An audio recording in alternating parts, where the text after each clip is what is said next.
Morning విగ్రహాల ప్రతిష్టాపన అయిపోయిన తర్వాతకి ఈవినింగ్ టైంలో మేము యాగశాలకు వెళ్తున్నాం. నిన్ననేమో మా ముగ్గురు అత్తలు వచ్చారు అండ్ మా డాడీ వాళ్ళ అత్తమ్మ కూడా వచ్చారు. ఈరోజు మా చిన్నత్త వచ్చారు. ఇప్పుడు చూపిస్తున్నానే తను మా చిన్న మరదలు. ఎంత క్యూట్గా పడుకుందో చూడండి. అసలు ఇద్దరిలో కూడా ఒక స్టైల్ మెయింటైన్ చేస్తారు. అట్లుంటారు మరి మా మరదలు అంటే. జున్ను బావ రావడం మిస్ అయ్యాడు. ఆయన గారికి క్రికెట్ మ్యాచ్ ఉందంట, రాలేదు. ఇప్పుడేమో ఇంట్లో నుంచి బిందెడు నీళ్లు తీసుకొని వెళ్తున్నాము. ఇంటి ఆడబిడ్డ తీసుకొని వెళ్ళాలంట. మార్నింగ్ విగ్రహాలని ప్రతిష్టాపించారు కదా, అక్కడికి ఇప్పుడు వాటర్ తీసుకొని అందరు రావాలి అనేసి చెప్తున్నారు. ఇలా పూజకి సంబంధించి ప్రతి ఒక్కటి నేనే ఫస్ట్ ఉండి చేయాల్సి వస్తుంది.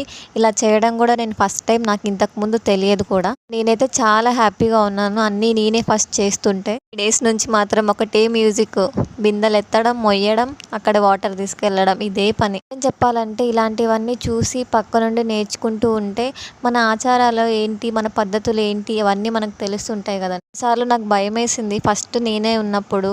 ఏమైనా పొరపాటున ఏదైనా పడేసినా, ఏదైనా అపచారం జరిగినప్పుడు ఎలా ఉంటుందా అనేసి కొన్నిసార్లు టెన్షన్ కూడా అయింది. అలా ఏం కాకుండా అంతా మంచిగానే జరిగాయి.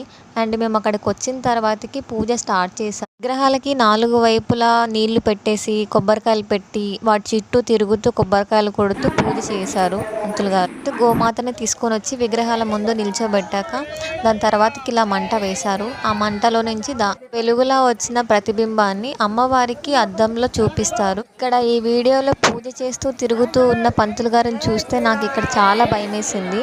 బట్ అదే పంతులు గారు నైట్ ఈ పూజ అయిపోయిన తర్వాత మాతో పాటు కలిసి డాన్స్ వేశారు. అది కాకుండా ఆయన డాన్స్ అయితే మైకేల్ జాక్సన్ లాగా డాన్స్ వేశాడు. ఆయన స్టెప్పులకే మైండ్ బ్లోయింగ్ లాగా అనిపించింది. అసలు ఈయననేనా అనేసి అంత షాకింగ్ అందరూ.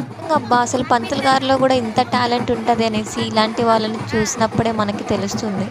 ఈరోజు ఈవినింగ్ నుంచే ఊరు నుంచి బయటకు వెళ్ళడం కానీ, బయట వాళ్ళు ఊర్లోకి రానివ్వడం కానీ స్టాప్ చేశారు. టైంలో కొత్త వాళ్ళు ఎవరు రాకూడదు అండ్ లోపడున్న వాళ్ళు ఎవరు బయటకు వెళ్ళకూడదు, అష్టదిగ్బంధన చేశారు. ఈరోజు నైట్ మిడ్నైట్ టైంలో మన పొలిమేర చుట్టూ తిరుగుతారంట. ఆ టైంలో మనం ఇంట్లో నుంచి కానీ ఎక్కడికి బయటకు వెళ్ళకోకుండా ఇంట్లో మాత్రమే ఉండాలి మా నాన్నమ్మ వాళ్ళు చెప్తున్నారు. ఎందుకంటే ఆయన భయంకరంగా ఉంటారంట, చూడగానే భయపడతారంట. మనం అలాంటివి చూడకూడదు అనేసి చెప్తున్నారు. ఇక్కడ ఈ పూజ అయిపోయిన తర్వాతకి మళ్ళీ యాగశాలకు వెళ్ళి అక్కడ పూజ చేయాలి. ఆడపడుచులు అండ్ మా మమ్మీ వాళ్ళకి అందరూ కలిసి అక్కడ పూజ చేయాలి.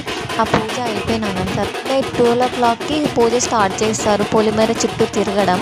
సో చాలా గ్యాప్లో పిల్లలందరూ కలిసి డ్యాన్స్ వేస్తుంటే మేము కూడా మా కజిన్స్ అందరం కలిసి డ్యాన్స్ వేసాము.